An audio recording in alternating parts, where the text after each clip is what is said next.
Borak Tengah Lapar. Ramadan tiba, Ramadan tiba, Ramadan tiba. Tiba-tiba Ramadan, tiba-tiba Tiba-tiba Ramadan. Oh, memang main Nami Assalamualaikum warahmatullahi wabarakatuh. Kita kembali lagi dalam Borak Tengah Lapar episod yang ke-16. Maknanya 16 hari dah puasa. Ya. Betul Ustaz. Allah Dan 6 hari dah kita bersama dengan Ustaz Harry dan juga Nami Alhamdulillah. untuk Ya. Borak Tengah Lapar. Jadi Ustaz, saya harap Ustaz bersabarlah. Sebab Sabar. di sebelah kiri Ustaz masih lagi saya. Tu yang tiba-tiba Ramadan tu. Ya, tiba-tiba. Okey. Tapi antara tanda-tanda Ramadan nak datang dulu. Ha. 2-3 hari sebelum Ramadan perasan tak? Masa Apa dia? sebelum Ramadan baru ni lah. Kan? Yalah, apa dia? Kedai makan penuh. Orang balas dendam. Waktu malam. Oh, memang Sebab dia lah. kata apa ni last nak makan ni. Sebab tu kadang-kadang terfikir juga sebenarnya kita ni menyambut Ramadan ke ataupun sebelum nak kena hukum gantung. Kan dia macam pergi makan tu macam boleh simpan sebulan. Dia punya makan tu Ustaz Allah. Baik apa pun. Tapi kita nak cerita pasal makan hari ni. Betul. Seperti Aiwah. biasa setiap hari ada topik yang berbeza dan Betul. untuk hari ini kita persilakan Nami untuk baca email Ya. yang terkini. Aiwah. Tapi sebelum tu, sebelum Nami nak baca, Oh okey. Ya. kita nak ingatkan peniaga-peniaga sila dengarkan kita pada petang. Yes. Tukar channel semua ke? Sebab ini lebih kepada peniaga kan. Okey. Okey. Alright. Silakan Nami. Okey, Azman cakap tadi, hari ni kita dapat email yang baru. Ustaz Nama dia Fiza, Ustaz. Oh, Fiza. Fiza. Ni saya teka pula, pucung. Bukan. Salah. Salah. Dia Lembah dari Beringin. Kampung Kayu Ara. Ini Pulau Pinang ni. Ini kat mana? Pulau Pinang. Ini semua jenis peta. Geografi mesti semua SPM gagal. Okey. Kayu Ara sini je. Nak buat macam mana? Dekat sebelah kayu api. Bukan. Damansara lah, Baik Damansara. Kayu Jati. Okey, Ustaz. Okey. Tahun ini, saya berniaga di Bazar Ramadan. Saya Kayu Ara tu? Ha? Kayu Ara ada bazar Ramadan. Ada. Saya jual nasi ayam, nasi kerabu dan nasi dagang. Oh, semua nasi dia jual. Masalahnya Ustaz, hari pertama dia berniaga sampailah ke hari ini, cuaca tak menentu. Kejap hujan, kejap tak. Kejap hujan, kejap tak. Yelah. Tapi macam banyak hujan dari hujan. Dia yang kadang-kadang tu jualannya habis, kadang-kadang tak Aiwah. habis. Dah lah tu kadang-kadang dia fed up pula dengan ragam pembeli. Asyik komplain nak murah je. Yelah. Dia ni pun si Pizza ni rasa nak give up pun ada juga. Wajarkah saya meneruskan perniagaan ini? Sekian yang benar yang tengah meniaga. Hashtag dan luah perasaan. Hashtag peniaga Bazar Ramadan yang sengsara. Amboi. Hashtag borak tengah lapar. Ustaz, banyak soalan dia dalam satu penulisan ni Ustaz. Mana di tengah email tu peniaga buat hal lah tu. Silap, pembeli buat Tak, hal. kalau Ustaz Pembeli. tengok kan, pertama sekali dia melungut tentang cuaca. Okey. Yang kedua dia melungut tentang pembeli. Pembeli. Yang ketiga dia rasa nak give up. Bulan puasa ni. Yelah. Macam mana Ustaz? Standard lah tu orang berniaga. Ya. Orang berniaga memang Itu macam tu. jawapannya. Mudahnya. Yang senang-senang aja sudahlah. Okey. Banyak lagi masuk. Orang berniaga standard lah memang macam tu. Kadang-kadang kita rasa macam kita berniaga ni tak apa kata orang tak balik modal istilahnya. Betul. Tapi sebenarnya berniaga ni ataupun bulan Ramadan tu sendirilah. Ya. Dia buka peluang untuk orang lain. Untuk semua orang dapat manfaat. Sebab tu kadang-kadang ada orang kata, apalah dia orang ni sibuk bulan Ramadan nak berniaga. Salah tu. Kan? Dah dia memang kerja dia berniaga. Awak bolehlah kerja awak makan gaji. Iyalah. Tak betul. Ya. Kita kadang-kadang tak realistik. Terlalu teoristik. Betul ke tu? Boleh? teoristik. Betul lah tu. Dah Sekejap semua. Sebab tu kita kena ingat. Orang yang berniaga ni pasal pekerjaan dia. Ya Ustaz. Jadi dia dapat manfaat daripada Ramadan. Okey. Dan tak ada masalah. Dia nak berniaga. Cuma standard lah. Kita kena ingat. Bila kita berniaga, ini muamalah. Muamalah ni sesama manusia. Bila sesama manusia, maragam orang tu standard lah. Kalau tak nak ada orang muamalah dengan kita, jadi DJ. One way. Oh, Kan? DJ. Dia Padan dengar sana? je. Dia Sana pun kau. maknanya, kalau tak nak dengar, tutup je radio tu. Habis cerita kan. Yelah. Jadi, berniaga standard lah. Memang macam tu kan. Jadi, bersabar. Sebab itu yang penting kita dalam berniaga ni kena pegang prinsip kata Nabi SAW. Tajiru, kata Nabi SAW kan. Peniaga yang sodukul amin. Yang soduk artinya yang amanah. Amanah. ataupun jujur. Ya, Ustaz. Al-amin maknanya amanah. Ma'an Nabi wal Mursalin, akhirat besok dia akan duduk bersama para Nabi dan para Rasul. Jangan main. Sebab nak bagi tahu, jarang senang nak jadi peniaga yang jujur dan amanah. Jarang senang. Maksudnya susah. Susah lah. Jadi kita harapkan lepas kita habis nanti episod ni, kita akan lebih ramai, mudah untuk jadi peniaga InsyaAllah, jujur. mudah-mudahan. InsyaAllah. Asalkan dia terus mendengar kita dalam borak tengah lapar. Ya, kita berehat seketika, kita kembali kejap je lagi dalam Borak Tengah Lapar. Jom kita ikuti Borak Tengah Lapar. Ya, kembali lagi bersama kami dalam Borak Tengah Lapar yang ke udara setiap hari sepanjang Ramadan ini bermula pukul 4.30 petang dan juga ulangannya pada pukul 5.30 pagi. Dan untuk waktu ini kita bersama masih DJ Azwan dan juga Nami. dan juga yang dan berbagi Ustaz sama Heri saya lah. lah Ustaz Heri. Dan hari ini kita masih lagi membicarakan mengenai peniaga bazar Ramadan. Ya, Ustaz. peniaga-peniaga dengar jangan tukar siaran terus kekal bersama Ini mungkin KLFM. ada ni yang tengah bergegas nak pergi ke bazar Ramadan ni. Itu tak cukup lah, ni tak cukup. Betul, Kau orang betul. kena dengar ni. Okey, Ustaz. Ya. Nak tanya kan? Silakan Amin. Silakan. Silakan. Dalam perniagaan ni Ustaz, ada orang panggil kos tapak lah, kos bahan mentah, nak bayar pekerja lagi. Jadi bagaimanakah kadar keuntungan yang boleh dalam Islam? Maksudnya untungnya tu taklah sampai jatuh riba. Canggih betul. Itu soalan daripada Ustaz Nami kita. Bukan. Masih lagi. Saya mewakilkan. Mewakili. kita. Okey. Mewakilkan. Dia ada satu lagi, of course. Of course. Dia sebenarnya dari segi untung ni dia tidak ditentukan. Okey. Berniaga ni konsep dia simple saja. Antakuna tijaratan apa nama ni? Bukan. Dia sebut yang penting dia jadi dipanggil istilahnya ada antaradin. Dia panggil antaradin. Kan maknanya mesti ada keredaan pembeli dan penjual. Saya jual karipap. Karipap saya yang saya jual ni karipap pusing tak ada isi. Kan memang saya tulis dah karipap isi kosong tak? Memang tulis. Memang saya Jujur, tulis jujur. karipap isi Jujur, kosong. Ustaz, RM4. RM4. Kan? Orang nak beli, nak buat macam mana? Betul juga Kan? tak? Jadi sebab itu dia konsepnya simple. Persetujuan antara penjual dan pembeli. Soal berapa keuntungan itu bergantung. Kalau kita rasa nak jual harga tu mahal, boleh jadi ada sebab-sebabnya. Okey. Kalau orang nak jual murah pun terpulang pada dia. Kadang-kadang ada orang dia bukan nak berniaga sangat, dia saja nak bagi orang makan. Ada. Jadi tidak ada masalah. Sebenarnya tidak ada penentuan yang khusus. Mesti 2% daripada kos ke tak ada. Sebab benda itu pun susah kita nak tentukan kerana tidak sama seorang dengan seorang lain. Begitu. Okey. Dan saya nak bagi tahu, untung katakanlah contoh dia buat dia buat nasi lemak lah Satu bungkus nasi lemak dia jual RM3. Katakanlah kos dia 90 sen. Kita kata wah itu sudah 2 kali ganda. Riba tak. Bawa tenang. Jual beli tak ada riba. Jual beli tidak ada riba. Jual belilah dia Riba ni jatuh ke keuntungan. mana ni Ustaz? Riba dia ada dalam bab yang lain, bukan dalam bab jual beli yang begitu. Maksud saya jual beli tak ada riba ni ialah jual beli ni dalam konteks keuntungan dia keuntungan. Tetapi kalau jual beli yang dibuat dengan cara yang mungkin ada perkara riba di dalam dia, then itu jual beli yang riba. Saya bagi contoh. Contoh. Senang. Ya, Ustaz. Misalnya dia jual beli duit. Okay. Kita buat tukar duit. Tukar duit, okey. Kan? Saya ada duit dolar, Nami ada duit ringgit.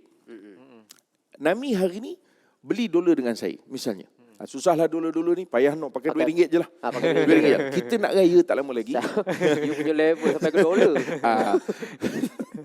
Tak, kita nak raya tak lama lagi. Ya, Ustaz. Orang dulu dia tukar duit shilling. Dulu buat duit raya dekat kedai. Kadang duit tu dekat kedai tak ada lagi. Pagi-pagi buta dia dah datang. Kan, Cik Mat, saya nak tukar duit Berapa banyak? RM10. Dia kata belum ada lagi. Nantilah kot petang kan besok nak tutup kedai kan baru ada kot. Kita pun bagi pagi tu RM50 nak tukar duit shilling. Petang nanti kita ambil. Itu riba. Itu dia panggil riba nasi'ah. Tempoh. Itu baru riba. Jadi bukan semua-semua benda jadi riba, asal untung jadi riba, tak. Okay. Itu pun riba sebenarnya. Riba apa? Riba tempoh. Kenapa? kerana dia berkait dengan barang yang disyaratkan. Ini saya ingat lain tahun lah kita bincang. Nampak macam mabuk je orang yang bawa kereta tu. Saya takut dia nak balik yang Singapura. ini pun. Nah, sebenarnya bukan itu yang kita nak terang. Kita nak beritahu ada di mana jual beli yang mungkin boleh terlibat riba. Tapi bukan semua jual beli yang disebut sebagai untung kita kata dia riba. Macam mana Ustaz kalau yang macam peniaga dan ambil keuntungan yang berlebih-lebihan? Ini saya suka soalan ni. Pasal soalan tak suka. Bukan, pasal soalan ni tak ada dalam skrip. Kan? Kalau pakai soalan dalam skrip je, senang kerja nampaknya orang sebelah ni. Tak faham. Okey. Okey. Sila. Apa soalan dia tadi? Ini tengok. mengenai peniaga yang ambil keuntungan berlebih-lebihan ni Dan Ustaz. dia begini, kecuali kalau sekiranya kita manipulasi pasaran. Apa pula manipulasi Contoh begini, macam orang selalu berlaku, minyak masak tak ada di pasaran. Dia sorok katakan. Okey. Ataupun minyak masak tu memang tak ada. Maka dia pun manipulate harga tu. Dengan kesusahan orang, maka dinaikkan harga tadi. Itu manipulate. Dia kata sekarang susah nak cari. Kau jual minyak masak RM18 selalu. Sekarang kau jual RM50 pun orang beli. Itu dipanggil manipulate. Kan? Faham. Jadi kalau ada unsur manipulate yang mengambil kesempatan, itu kena hati-hati. Khawatir jatuh haram. Yes. Tu kena hati-hati lah. Tapi kalau berniaga bazar Ramadan ni manipulate kot mananya. Betul lah tu. Yang ada soal menipu. Itu hati-hatilah. Jaga diri dengan Tuhan lah Ustaz. Saja saya sebut tadi bahawa Nabi sebut orang peniaga yang tajir, saduqul amin, yang amanah, yang benar, dia bersama dengan Nabi SAW. Saja nak bagi motivasi sikit kepada peniaga supaya jujur. Mai rasa kuih saya. Kuih ni macam-macam colour, rasa sama. Silakan beli. Jujur benar nampaknya. Jujur. Mari. Dalam tak ada apa ni. Jujur. Mari. Kita berehat dulu mari. Yang itu mari. Itu memang paling Yang jujur itu sekali. Itu mari. Betul-betul mari. Okay. Jadi ke mana-mana, kejap lagi kita kembali untuk kita masih berbicara mengenai peniaga Bazar Ramadan, pastinya menerusi Borak Tengah Lapar. Jom kita ikuti Borak Tengah Lapar. Ya, masih bersama kami dalam Borak Tengah Lapar. Kami masih lagi berbicara mengenai peniaga Bazar Ramadan. Ya, apa-apa kita doakan agar yang peniaga-peniaga sedang bersama kita waktu ini, jadilah peniaga yang jujur Ustaz. Itu mesej yang kita di KLFM nak sampaikan pada petang ni. Macam DJ lah bunyi. Baik, Nami. Teruskan Nami. Saya memberi soalan. Silakan Nami. Macam biasa lah Ustaz. Saya sama ada dalam skrip ataupun luar skrip. Tapi saya ambil play safe lah. Saya ikut yang dalam skrip. Okey Ustaz. Bulan puasa syaitan ni dibelenggu Ustaz. Tapi masih tak tahulah ada ataupun tak ada berlaku peniaga yang menggunakan pelaris. Boleh tak Ustaz kongsikan tips macam mana para peniaga melariskan barangan jualan dari sudut Islam pula? So tak payah dah guna pelaris-pelaris yang tak betul ni. Soalan itu mantap. Bacaannya tu. Bacaan itu Mi. Ustaz Ubah-ubah je. Pertamanya nak bagi tahu cabaran kita peniaga ialah kita nak barang kita laris. Cabaran yang kedua kita nak jalan singkat. Kerana itu setengah orang dia terlibat dengan beberapa haram. Ya, misalnya dia menggunakan sihir. Orang panggil pelaris lah. Ya, dulu orang panggil hantu raya lah sebagainya macam-macam. Meleleh hailionya. Sebab itu saya pesankan kita peniaga-peniaga ingat. Nabi SAW ada pesankan dalam sebuah hadis, man ata kahinan au arrafan fasaddaqahu bima yaqulu faqad kafara bima unzila ala Muhammadin. Dalam hadis Imam Ahmad kata Nabi SAW, siapa yang mendatangi dukun atau tukang ramal, ini kerja orang yang suka buat sihir lah, maka kata Nabi SAW, dia percaya pula dengan apa orang tu kata, mau ke tidak. Barang-barang tu ambilnya letak atas meja lah, dicampur dengan mi. Kadang-kadang benda kotor ni dia masuk dalam makanan. Fasaddaqahu. Kemudian kata Nabi, orang ini sebenarnya telah kufur kepada apa yang datang kepada Nabi SAW. Berat tu. Maknanya kufur kepada Nabi. Kufur kepada Allah satu, kufur kepada Nabi SAW satu. Makna dia menafikan apa yang diturunkan kepada Nabi kita Muhammad SAW. Itu jangan main-main. Dalam satu hadis yang lain, tidak diterima solatnya arba'ina lailah. Ataupun arba'ina yauman, ataupun tidak diterima 40 hari ataupun 40 malam. Solatnya. Maknanya berat. Dan Ustaz, adakah macam di bulan Ramadan pun sihir ni masih boleh berlaku? Dia Ustaz? berlaku di mana-mana. Sebab kadang-kadang bila orang nakkan keuntungan, kemudian nakkan barang-barang perniagaannya laris, maka dia jalan mudah. Sebenarnya macam Nami tanya tadi kan, soal bagaimana cara nak buat. Sedekah ni tuan, sedekah ni bila kita rajin bersedekah, dan sebenarnya itu akan membantu perniagaan kita. The power of sedekah. Sebab benda ni bukan teori. Praktikal yang memang dah proven pada ramai orang. Bagi saya sedekah ni berani tak berani, Ustaz. Betul. Betul. Don't worry lah. What you give, you get back. Wow. Wow. You speak again. Actually. Wow. Jangan main-main. Tapi betul. Apa kita bagi, kita dapat balik. Don't worry. Ya. Itu memang apa yang orang amalkan. Cuma soal kita percaya atau tidak, yakin atau tidak. Dan benda ni sampai tahap, kalau kita tengok, ada di kalangan masyarakat non-Muslim pun, dia praktis benda yang sama. Kan? Dia praktis. Dia yakin bahawa you bagi, mesti you dapat balik. Tiba-tiba kita orang Islam yang yakin dengan keimanan, kita yakin dengan janji Allah, huwar razaq, Allah Ta'ala pemberi rezeki, kita tak nak buat. Kita sibuk mengarut yang lain. Tak ada apa salah bagi. Dan Nabi SAW sebut, orang yang beri makan orang berbuka dapat pahala macam orang berpuasa. Jadi bagi. Berapa kak nak mi goreng ni? 2 bungkus. Ambillah kak. Saya sedekah sebungkus. Sebenarnya tak payah saya sebut sedekah, tak apa. Cuma takut orang tu dia, tak, saya nak 2 je kan. Dia risau, dia kena bayar. Jadi boleh juga kita nak sebut sedekah. Boleh juga kita nak kata tak apa, 2 ni saya kira 1 ni saya bagi. Apa boleh juga, nampak warak sikit lah. Promo. Ada promo kat hari ni, Kak. Dibagi kan, je itu lebih. bahasa hari ni. Bahasa hari ni. Kita ada promosi, Kak. Boleh juga. Tetapi makna yang penting, filosofinya adalah dengan kita memberi. Ya, benar. Ini benda yang sebenarnya, Wan, Ya, Ustaz. inilah kaedah yang diajarkan dalam Islam supaya kita dapat buka pintu rezeki kita. Jadi ini yang paling utama, yang paling ampuh orang panggil. Betul. Sedekah. Itu lebih kekal berbanding dengan kita menggunakan kaedah-kaedah sihir dan kaedah-kaedah yang lain. Kerana kaedah itu takkan kekal. Ramai orang yang guna sihir dan sebagainya, berbanyak dia berniaga kekal. Ada dia jadi jutawan. Tak ada. Kalau sekejap je. dah menduakan Allah macam mana. Mana berkatnya Ami? InsyaAllah. Itu pesanan daripada Al-Fadil Ustaz Nami. Ustaz, satu lagi Ustaz. Ya, ada masa lagi? Don't worry. Ada lagi. Ada. Tiba-tiba bulan Ramadan ni Ustaz, ada satu geng akan muncul Ustaz. Geng plastik hitam yang diguni ni. Kan, jadi Ustaz, kalau peniaga ni dia jual makanan kepada geng-geng. Yang tak Adakah puasa mereka tu, adakah tak mereka Wahai berdosa atau peniaga tidak? sekalian. Saya pesankan. Wahai peniaga sekalian, janganlah kita wala ta'awanu 'alal ismi wal udwan. Jangan kita tolong-menolong perkara dosa dan permusuhan. Allah Ta'ala sebut jelas. Kalau kita tahu memang orang tu beli untuk dia tidak hendak berpuasa, jangan jual. Kerana kalaupun kita jual, belum tentu rezeki itu barakah dan kita akan dapat nikmat daripada rezeki itu. Sesilap kita dapat, mungkin tayar kita bocor pula lagi.